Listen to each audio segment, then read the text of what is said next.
സ്വാതന്ത്ര്യ സായന ടാരോ റീഡിലേക്ക് ഹാർദവമായ സ്വാഗതം. ഇന്ന് ഞാൻ നിങ്ങൾക്ക് വേണ്ടി ടാരോയോട് ചോദിക്കുന്നു, ഉറങ്ങുന്നതിന് മുമ്പ് ഞാനൊരു പുതിയ തുടക്കത്തിന് തയ്യാറായോ എന്നുള്ളതാണ്. അപ്പോൾ ഇതാണ് നമ്മുടെ കറൻറ്റ് എനർജി എന്ന് പറയുന്നത്.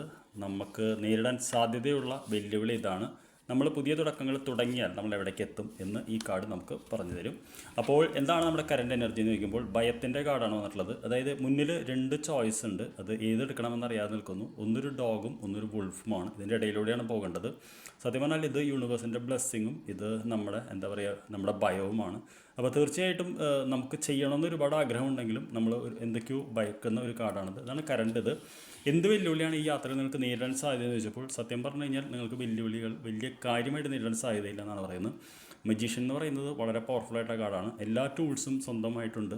അതായത് നിങ്ങൾ നേടാൻ ആഗ്രഹിക്കുന്ന എല്ലാ കാര്യങ്ങളും മാനിഫെസ്റ്റ് ചെയ്യാനുള്ള ഇത് റിസോഴ്സ് പുറത്തുണ്ട് എന്നാണ് പറയുന്നത്. അപ്പോൾ തീർച്ചയായിട്ടും ഒരു പുതിയ തുടക്കത്തിന് നിങ്ങൾക്ക് വലിയ രീതിയിൽ തടസ്സങ്ങൾ വരില്ല.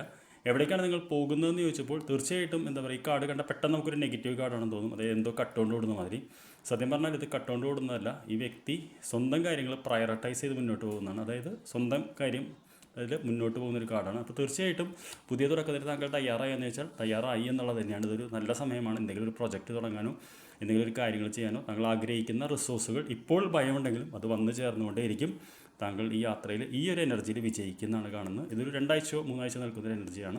I wish you good night. നമുക്ക് നാളെ രാവിലെ കാണാം.